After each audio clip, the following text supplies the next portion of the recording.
बिस्मिल्लाहिर्रहमानिर्रहीम class number 23 basic English grammar जो course है हिन वीडियो लेक्चर के अंदर असी पढ़ने वाला हूँ टिपिकल सेंटेंस। हाँ चे तो टिपिकल सेंटेंसेस केड़ा होना है। Typical sentences have typical construction, यानी जेके एड़े किस्म जा जुमला होना है टिपिकल होना है तो उनकी कंस्ट्रक्शन भी टिपिकल होंगी। हाँ असां हिन वीडियो के अंदर 4 एड़ा स्ट्रक्चर पढ़ंदासीं, एड़ा टिपिकल सेंटेंसेस पढ़ंदासीं हिन जे अंदर जेके आम तौर ते असां इस्तेमाल भी कंदा आहियूं ऐं डेली लाइफ में असांखे इस्तेमाल थियण में ईंदा भी आहिनि ऐं कम जा भी हूंदा आहिनि। जीअं पहिरियों आहे प्राउड ऑफ, ते फ़ख्र, तव्हां घणो इस्तेमाल थींदे इहो ॿुधो हूंदो। हाणे ही नंढड़ा नंढड़ा जुमला असां कयूं पिया, मिसाल असांखे सिंध ते फ़ख्र आहे त इहो सॼो जो सॼो स्ट्रक्चर ओ हिन लफ़्ज़ ते ॿधल आहे प्राउड ऑफ ते। मिसाल कीअं ॾिसो, असांखे वी आर प्राउड ते फ़ख्र आहे छाते प्राउड ऑफ सिंध, यानी असां हमेशा जॾहिं भी इस्तेमाल कंदासीं त याद रखी छॾियो इन में हेल्पिंग वर्ब्स टू बी जा इस्तेमाल कंदासीं, छो त टू बी पढ़ियो आहे न असां। ऐं टू बी असां रेलिवेंट जेके जेके नंढी शयूं थियूं डिस्कस कंदासीं। टिपिकल सेंटेंस प्राउड ऑफ इन में थो अचे, she is proud of her children. मिसाल कीअं हुनखे पंहिंजे ॿारनि ते फ़ख्र आहे। पर हाणे ॾिसो जॾहिं भी ते फ़ख्र इस्तेमाल कंदासीं त इहो वेरी सिंपल आहे। टुबीअ में असां हुनखे करे ॾिसंदासीं कीअं she is proud of her children. ठीकु आहे, इनखे ईअं न कंदासीं शी हैज़, न she is proud of her children. मिसाल मूंखे वालिद साहब ते फ़ख्र आहे, I am proud of my father, अल्हम्दुलिल्लाह, त मूंखे पंहिंजे बाबा ते फ़ख्र आहे।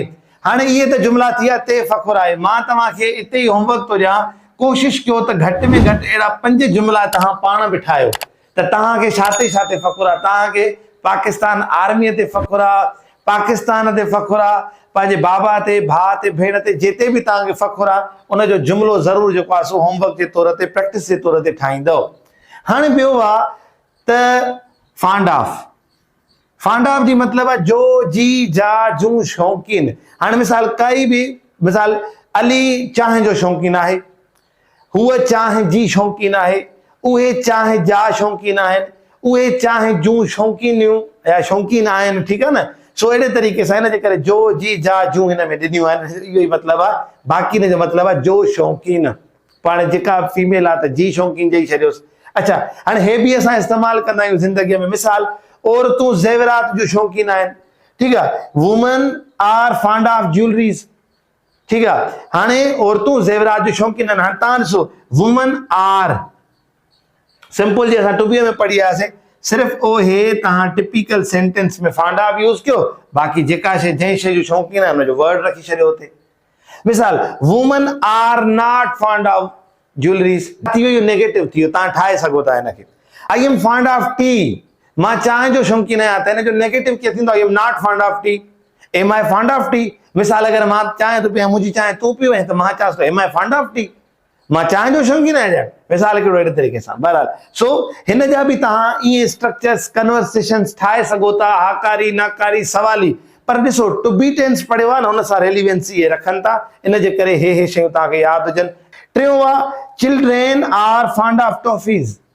उहो टॉफीज़ जा, खटम ठिड़नि जा शौक़ीन हूंदा आहिनि ॿार। त ॾिसो असां हिते जेको आहे छा इस्तेमालु कयोसीं, फांड ऑफ इस्तेमालु कयोसीं। सो ही 2 स्ट्रक्चर हुया ऐं हिन ते बि तव्हां अहिड़ा 5 जुमला पाण बि प्रैक्टिस तौर ठाहींदव। हाणे टियों आहे फुल ऑफ। फुल ऑफ आहे सां भरियल या जो भरियल। मिसाल the box is full of pens, यानी दॿो छा सां भरियल आहे, पेननि सां भरियल आहे या पेननि जो भरियल आहे। ॿियो नंबर आहे the bag is full of books, थेलो किताबनि सां भरियल आहे। हाणे तव्हां ॿुधायो त ही नंढा नंढा स्ट्रक्चर असां केॾो आम इस्तेमाल कंदा आहियूं पंहिंजी डेली लाइफ में, इलाही इंपॉर्टेंट आहिनि, इनखे ज़रूर नोट कंदव। Life is full of problems, ज़िंदगी मसइलनि सां भरियल आहे। ठीकु आहे, सो अहिड़े क़िस्म जा जुमला असां ईअं ठाहे ऐं उन्हनि जी प्रैक्टिस करे सघूं था। मां हिननि में बि तव्हांखे उहा ई ॻाल्हि कंदुमि त बाबा अगरि तव्हां हिननि खे प्रैक्टिस तौर सवाली, नाकारी ऐं मतिलबु हिकिड़ो ख़ाली सवाली ऐं एम्फेटिक लाई एम्फेटिक भी ठाहे सघो था। मिसाल के life is really full of problem, ज़िंदगी वाकई ॾुखनि सां भरियल आहे, मसइलनि सां भरियल आहे। ठीकु आहे। सो चौथों नंबर आहे मेड ऑफ। मेड ऑफ जो, जी, जा, जूं ठहियल, माना जी ठहियल, पोइ जंहिंजे लाइ तव्हां ॻाल्हायो था। मिसाल हिकिड़ो कुर्सी काठ जी ठहियल आहे। ठीकु आहे, त छा चवंदासीं the chair is made of would, त हे स्ट्रक्चर छा जो आहे, मेड ऑफ जो आहे। यानी हिन मेड ऑफ सां हिन जुमिलो ठाहियो आहे। ठीक ॿियो आहे man is made of dust, इंसान मिट्टीअ जो ठहियल आहे। टियों नंबर सेंटेंस आहे room is made of BRICS, कमरो सिरुनि जो ठहियल आहे। अगर मां चवां थो गिलास इज मेड ऑफ प्लास्टिक, त मिसाल गिलास प्लास्टिक जो ठहियल आहे। Pen is made of plastic, जेको आहे सो प्लास्टिक जी जेको आहे पेन ठहियल आहे। या ईअं चवां dress is made of cloth, जेको आहे ड्रेस कपिड़े जी ठहियल आहे, जेका पातल आहे। ठीकु आहे। सो अहिड़े क़िस्म जा खोड़ सारा जुमला तव्हां पंहिंजी डेली लाइफ में इस्तेमालु करे उन्हनि ते प्रैक्टिस करे सघो था। यानी हिन जा बि तव्हां 5 एग्जाम्पल ठाहींदव होमवर्क में, हिन जा बि पंहिंजा 5 होमवर्क में ठाहींदव, उनखे चेक कंदव। बहरहाल हिननि ते प्रैक्टिस ज़रूरु कंदव ऐं हिननि जो हिकिड़ो नोटबुक मां हर वीडियो में चवां थो ठाहियो, जिते तव्हां हीअ लिस्ट ठाहे छॾियो।